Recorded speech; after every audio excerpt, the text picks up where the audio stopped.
নমস্কাৰ বন্ধু বান্ধৱীসকল স্বাগতম জনাইছো job education YouTube channel to জবলৈ টু জব চেনেলৰ জৰিয়তে আমি অসম তথা ভাৰতৰ চৰকাৰী বেচৰকাৰী চাকৰি বিজ্ঞাপন আলোচনা কৰোঁ।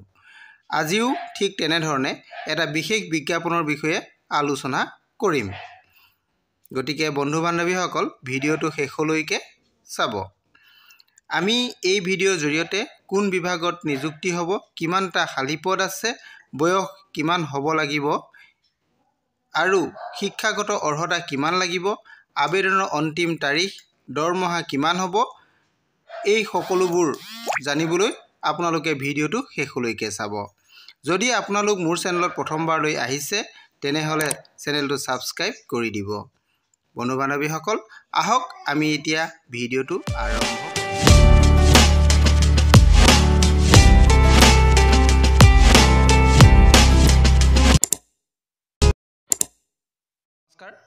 বন্ধু বান্ধৱীসকল আজি মই এটা বিশেষ বিজ্ঞাপন লৈ আপোনালোকৰ ওচৰলৈ আহিছোঁ।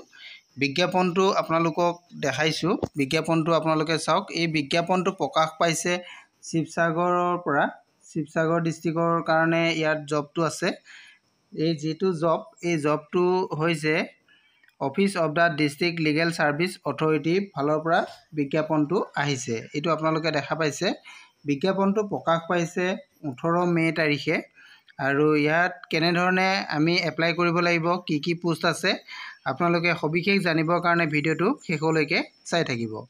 বন্ধু বান্ধৱীসকল আমি এই পদকেইটাৰ বিষয়ে প্ৰথমে জানি লওঁ আহক।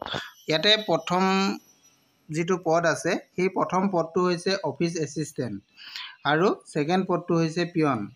অসমৰ প্ৰায়বিলাক ডিষ্ট্ৰিক্টতে এই পদকেইটা খালী হৈছে। মই তাৰে আজি শিৱসাগৰ ডিষ্ট্ৰিক্টৰ কাৰণে প্ৰকাশ পোৱা বিজ্ঞাপনটো লৈ আপোনালোকৰ ওচৰলৈ আহিছোঁ। আগতেও মই কেইবাটাও এই ধৰণৰ ভিডিঅ' বনাইছোঁ। আপোনালোকে কেইবাটাও ডিষ্ট্ৰিক্টৰ বিষয়ে মই বিজ্ঞাপন দিছোঁ, যেনে ধুবুৰী ডিষ্ট্ৰিক্ট দিছোঁ, আপোনালোকে চাব পাৰিব। আৰু আজি নতুনকৈ এইটো মই শিৱসাগৰ ডিষ্ট্ৰিক্টৰ বিজ্ঞাপনটো লৈ আপোনালোকৰ ওচৰলৈ আহিছোঁ। এই অফিচ এছিষ্টেণ্ট পদটোৰ কাৰণে আপোনালোকৰ দৰমহা দিয়া হ'ব 15,000 টকা। এইটো ফিক্স পে' হ'ব। এইটো যিহেতু পদকেইটা কণ্ট্ৰেকচুৱেল পদ হয় গতিকে আপোনালোকৰ ফিক্স পে' থাকিব। ইয়াতে এটা পদ আছে, এই পদটো আনৰিজাৰ্ভ হয়।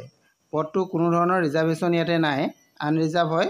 গতিকে সকলো ধৰণৰ ল'ৰা ছোৱালীয়ে ইয়াত এপ্লাই কৰিব পাৰিব। কেৱল তেওঁলোকৰ কোৱালিফিকেশ্যনটো গ্ৰেজুৱেশ্যন হ'ব লাগিব। ইয়াতে কোৱালিফিকেশ্যনটো গ্ৰেজুৱেশ্যন লিখিছে, গ্ৰেজুৱেশ্যন লাগিব আৰু লগতে কম্পিউটাৰ নলেজ থাকিব লাগিব। আৰু কম্পিউটাৰ নলেজৰ লগতে তেওঁলোকৰ টাইপিং স্পীডো ভাল থাকিব লাগিব। তেতিয়া এই পদটোৰ কাৰণে আপোনালোকে যোগ্য হ'ব। আৰু 2 নম্বৰ যিটো পদ আছে পিয়নৰ পদ, এই পিয়নৰ পদটোৰ দৰমহাটো 10,000 টকাৰ দিয়া হ'ব। আৰু ইয়াতো পদটো এটা পদ, এইটো আনৰিজাৰ্ভৰ কাৰণে দিয়া হৈছে। আৰু এই যিটো পিয়নৰ পদ, এই পদটোৰ কাৰণে আপোনালোকৰ 8ম শ্ৰেণী উত্তীৰ্ণ হ'লেই আপোনালোকে এপ্লাই কৰিব পাৰিব। আৰু এই পদকেইটাৰ কাৰণে আপোনালোকে এপ্লাই কেনেধৰণে কৰিব তাকৈ আমি জানি লওঁ আহক। এই পদকেইটাৰ কাৰণে এপ্লাই কৰিবলৈ হ'লে আপোনালোকৰ এটা বস্তু খুব এছেঞ্চিয়েল, সেইটো আপোনালোকৰ লাগিব এমপ্লয়মেণ্ট এক্সচেঞ্জ ৰেজিষ্ট্ৰেশ্যন নাম্বাৰ। এইটো আছাম ষ্টেটৰ আপোনালোকৰ এমপ্লয়মেণ্ট এক্সচেঞ্জ ৰেজিষ্ট্ৰেশ্যন নাম্বাৰটো আপোনালোকৰ থাকিব লাগিব। তাৰ লগতে আপোনালোকৰ লাগিব বয়সটো 18 বছৰৰ পৰা 40 বছৰ ভিতৰত হ'ব লাগিব।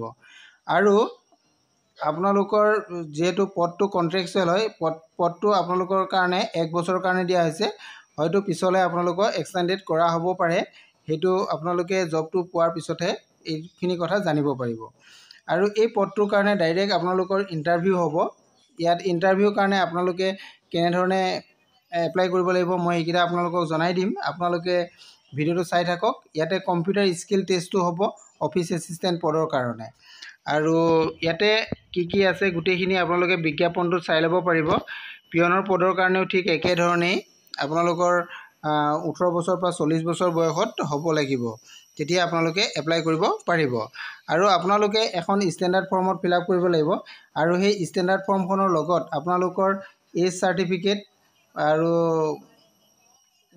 মাৰ্কশ্বিট এণ্ড চাৰ্টিফিকেট, এডুকেশ্যনেল কোৱালিফিকেশ্যনৰ মাৰ্কশ্বিট এণ্ড চাৰ্টিফিকেট, আৰু কাষ্টৰ যদি চাৰ্টিফিকেট আছে তেতিয়াহ'লে কাষ্ট চাৰ্টিফিকেট, আপোনালোকে দিব লাগিব লগত আপোনালোকৰ 2 কপি পাছপোৰ্ট সাইজ ফটো লগত আপোনালোকে গাঠি দিব লাগিব এইকিটা আপোনালোকে দিব লাগিব আৰু ষ্টেণ্ডাৰ্ড যিখন ফৰ্ম আছে ফৰ্মখন আপোনালোকে block capital letter fill up কৰিব লাগিব ব্লু পেন বা ব্লেক পেনৰ সহায়ত আৰু আপোনালোকে এই ফৰ্মখন বাই পোষ্টত আপোনালোকে পঠিয়াব পাৰে বাই পোষ্ট পঠিয়ালে কলৈ পঠাব লাগিব আৰু ড্ৰপ বক্সতো আপোনালোকে ফৰ্মখন দিব পাৰে গতিকে আপোনালোকে কোড দিব কেনে ধৰণে দিব মই আপোনালোকক কৈ দিছো আপোনালোকে এটো চাই লওক যদি আপোনালোকে বাই পোষ্ট কৰে তেনেহলে ইয়াৰে লিখিব OO the district legal service authority Sivasagar PIN number 785640 Assam এই নাম্বাৰত আপোনালোকে বাই পোষ্ট কৰিব পাৰিব যদি আপোনালোকে ড্ৰপ বক্সত দিব বিচাৰে তেতিয়া হলে আপোনালোকে এইটো অফিচিয়েল এড্ৰেছটো মই কৈ দিছো তাতে গৈ আপোনালোকে জমা দিব পাৰিব the district legal service authority Sivasagar ইয়াতে অফিসত গৈ আপোনালোকে ড্ৰপ বক্সত ফৰ্মখন জমা দিব পাৰিব আপোনালোকে ষ্টেণ্ডাৰ্ড ফৰ্ম এখন মাৰ্কেটত আপোনালোকে পাই যাব নতুবা আপোনালোকে অনলাইনতো ষ্টেণ্ডাৰ্ড ফৰ্ম ডাউনলোড কৰি ল'ব পাৰিব ডাউনলোড কৰি লৈ আপোনালোকে এপ্লাই কৰিব পাৰিব ইয়াৰ লাষ্ট ডেটটো আছে আপোনালোকৰ মই লাষ্ট ডেটটো দেখাই দিছো 6 জুন 2024 অৰ্থাৎ 6/6/2024 ত ইয়াৰ লাষ্ট ডেট আছে গতিকে আপোনালোকে 6/6/2024 ৰ আগতে পোৱাকৈ ফৰ্মখন ড্ৰপ বক্সত দিব বা নতুবা আপোনালোকে বাই পোষ্ট পঠাব লাগিব এইকিটা আপোনালোকক কৈ দিলো আপোনালোকে এইকিটা লাগিব লগত আপোনালোকে ফৰ্মৰ লগত আপোনালোকৰ কন্টাক্ট নাম্বাৰ আৰু ইমেইল আইডি এইকিটা দিবলৈ নাপাহৰিব কাৰণ আপোনালোকৰ পিছৰ পৰ্যায়ত আপোনালোকৰ কন্টাক্ট নাম্বাৰ বা ইমেইল আইডিৰ সহায়ত আপোনালোকক কল কৰিব তেওঁলোকে অফিসৰ ফালৰ পৰা গতিকে আপোনালোকে এইকিটা বস্তু দিবলৈ নাপাহৰিব যদি নিদিয়ে হয়তো আপোনালোকৰ ফৰ্মখন ৰিজেক্ট বুলিও কোৱা হ'ব গতিকে আপোনালোকে এইখিনি কথা গম পালে আৰু ইয়াৰ সবিশেষ যদি আপোনালোকে জানিব বিচাৰে বিজ্ঞাপনটো যদি আপোনালোকে ল'ব বিচাৰে তেনেহলে আপোনালোকে এই ওয়েবসাইটটো দেখিছে এই ওয়েবসাইটত যাব এই ওয়েবসাইটত গলে আপোনালোকে তাৰ পৰা সবিশেষ জানিব পাৰিব এইখিনি আছিল এই পদকিটা আৰু আপোনালোকৰ লাষ্ট ডেটটো মই অলৰেডি কৈ দিছো 6/6/2024 গতিকে আপোনালোকে এপ্লাই কৰক ষ্টেণ্ডাৰ্ড ফৰ্ম এখন লৈ ল'ব ষ্টেণ্ডাৰ্ড ফৰ্মত আপোনালোকে ফিল আপ কৰি ফৰ্মখন জমা দিব ঠিক আছে আজিলৈ ইমানে আৰু বিভিন্ন ডিস্ট্ৰিক্টৰ পৰা এনে ধৰণৰ বিজ্ঞাপন ওলাই আছে মই এই সকলোখিনি বিজ্ঞাপন আপোনালোকৰ ওচৰলৈ একেলগে আনিব পৰা নাই মই এটা কৈ ভিডিঅ'ত দি আছো গতিকে আপোনালোকে চাব মোৰ ভিডিঅ'বিলাক সকলোবিলাক ভিডিঅ' চাব তেতিয়া আপোনালোকে সকলো ডিস্ট্ৰিক্টৰে ভিডিঅ'বিলাক পাই থাকিব থ্যাংক ইউ